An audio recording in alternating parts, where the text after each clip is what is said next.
welcome to my YouTube channel. In today's video, I basically want to tell you my 7 tips on how to save for a house deposit. Now, I bought my house when I was 20 years old. Kind of want to not only share my experience, but make it relevant to current times, just because it's been a while since I bought my house. So I want to make sure it's relevant for you guys and for the current climate as well. Before we start, this video is in no way intended to provide any financial advice. If you do need more specific advice, please contact a suitable professional and they'll be able to help you further. Alright guys, let's jump right in. Now, as a mortgage power planner, I do get a lot of inquiries from people who are kind of just at the start of the house buying journey, where trying to find ways of saving for a house deposit. Let's face it, it's not easy nowadays. Banks are making it harder to get onto the property ladder, so you do really need to think about the commitment that you are making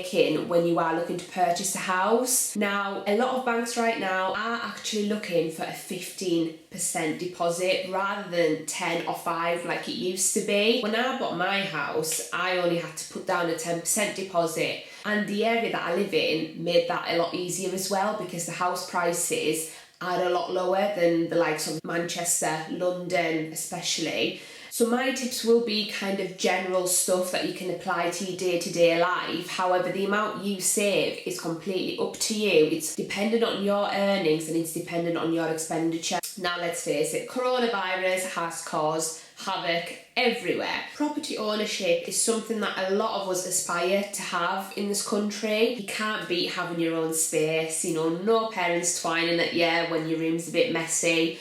Although, personally, since having my own house, and my mum will vouch for that, my house is a lot cleaner than what my bedroom used to be, so it teaches you some valuable lessons as well. Now, tip number 1 is open a lifetime ISA. Now, I don't know whether you guys remember the Help to Buy ISA that was discontinued a while back. Now, that's personally what I used when I was saving for a house, because basically what happens is when you put money into this lifetime ISA, the government actually puts in 25%. So it's free money. Why wouldn't you make advantage of that? In a lifetime ISA, you can save up to £4,000 per year. I guess the beauty of it is the fact that you cannot take the money out. There's quite big penalties if you are wanting to take the money out before you either retire or before you buy your first house. Only applicable if you are buying your very first house. So I personally right now couldn't get a lifetime ISA and use it to buy a new house. I could only use it as part of my retirement fund. Having a lifetime ISA is primarily suitable if you're not looking to purchase a home for at least the next year, as basically you need the ISA to be open for a full year before you can take the money out and use it towards a house purchase. Something to bear in mind for when you're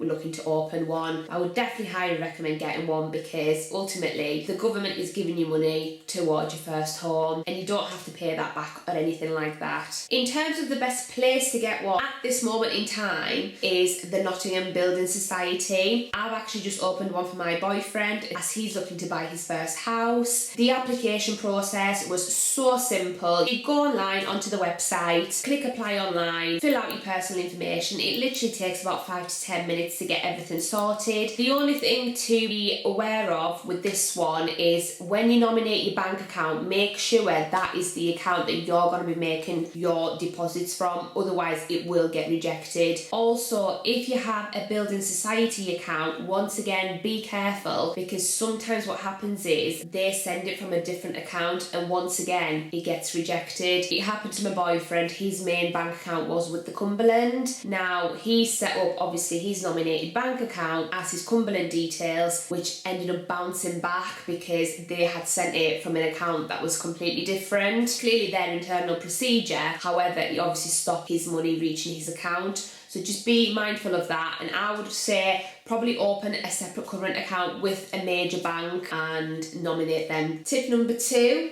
be honest about your spending. I think we've all been there where we thought, where's all my money going? Where is it? Like, I've not been buying that much, I've not done much, where's my money? What I would suggest you do, and this is what I've done as well, is pull up your last month's bank statement for the whole month and basically have a look at all your regular outgoings. So if you're currently renting or if you're paying your parents expense keep, make sure you obviously highlight that in a different colour as your regular outgoings. So any bills such as your mobile contract, any car payments, anything that is a regular financial commitment or a bill, highlight in one colour. Then as you're going down the bank statement, any miscellaneous items such as your daily Starbucks or buying your lunch during the day, your new shoes, your new handbag, anything like that, highlight in a different colour. Then add up all your regular spending and add up all your miscellaneous spending. Then take your monthly salary that gets paid into your account. Now initially take off all your regular outgoings that you probably cannot really change right now. Take that off and see what you're left with. Then from that amount, take off your miscellaneous items and see what you're left with at the end of this. Let me tell you something, if that figure is very low,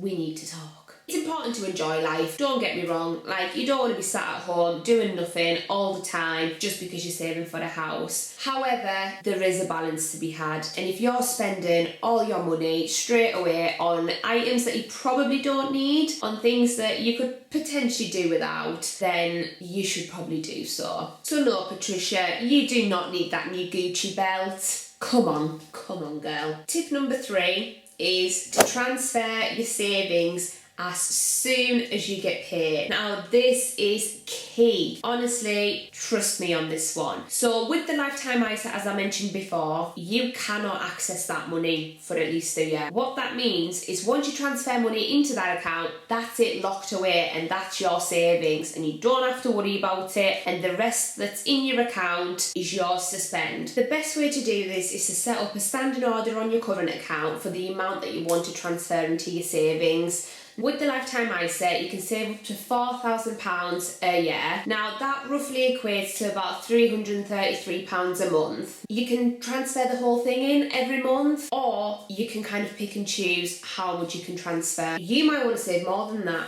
Absolutely fine, set up another savings account. Or you might not be able to afford the whole amount, transfer as much as you can. The main thing here is to transfer it as soon as you get paid, and if you've got a regular standing order set up that you don't even have to worry about, so you don't have to manually go in and pay that money out, it does it itself, it's a lot easier and you know that way it's done. Now the reason for that is because, let's face it, the longer you leave that money sitting in your bank account, the more likely you are to spend it. I know I am. Tip number 4, use cashback sites. Now this is an odd one, I think. This isn't one that people will probably normally speak about. However, I just want to tell you about my experience with Top Cashback. Now this video is in no way sponsored by them. There is a link down below in the description box which allows you to sign up, and when you do, it is an affiliate link, so I do get a little reward from it, but that's it. With Top Cashback, you basically receive money for shopping online. So if after looking at your bank statements you realise that yeah, you do have a shopping problem, you may as well get paid for it. The way that works is you go onto Top Cashback, type in the box the shop name. If they are partnered with Top Cashback, they will be on there. 9 times out of 10 they will have some sort of cashback available. You click on the link to go through to the site and shop that way. It takes you directly to the eShop site and you can just pop stuff in your basket, check out, and Top Cashback then tracks the fact that you were on that website. So I've just popped up a screenshot on here just showing you how much I've earned so far with Top Cashback. Now I don't use it religiously, so I could probably earn a lot more than that. However, for one, I try and stay away from online shopping as much as I can now that I do have a lot more bills to pay, but I also, a lot of the times, forget. Tip number 5. Sometimes when you're looking at your bank statement and you're looking at your income and your expenditure, you might find yourself in a position where you don't have that much disposable income. Now, don't worry. What I would suggest doing, if that's the case, is trying to pick up extra work. So whether that be overtime at your current position, if that's available to you, or you could try a part-time job on a weekend, which is exactly what I've done. And to be honest, I still have my part-time job on a Saturday, and it just allows me to have a bit more disposable income after I've paid my bills and stuff. So if you're able to do that, it'll definitely help you reach your goals a lot faster. And with that, I would say if your main goal for having this extra income is to save for the house, when you get paid, transfer that straight into your savings account or your lifetime ISA. That way you know it's there and you're not able to touch it. Tip number 6, if you're someone who is still living with the parents, you probably pay them keep or rent. Is keep like a Cumbrian word? I'm not sure. Anyways, you know what I mean. I would speak to your parents and just tell them what your goals are. Tell them that you're looking to buy a house, because what I found, not personally because I never had to pay keep, spoiled. What I've found with a lot of my friends is the keep that they are paying the parents, they're actually saving that for them for when they want to buy a house, so they've got that little bit extra towards the deposit, because it's technically still your money, but they're just saving that for you rather than you putting it into a savings account. So do have a chat with them to see if that is what they're doing. They might not, so don't blame me. However, it is worth having that conversation, and obviously they'll be really pleased to know that you are looking to make such a great investment. Now, you know, they might not be doing that for you, however, they may be able to offer extra encouragement or extra support in other ways to help you reach your goals. The last tip is to think of the end goal at all times. You will face situations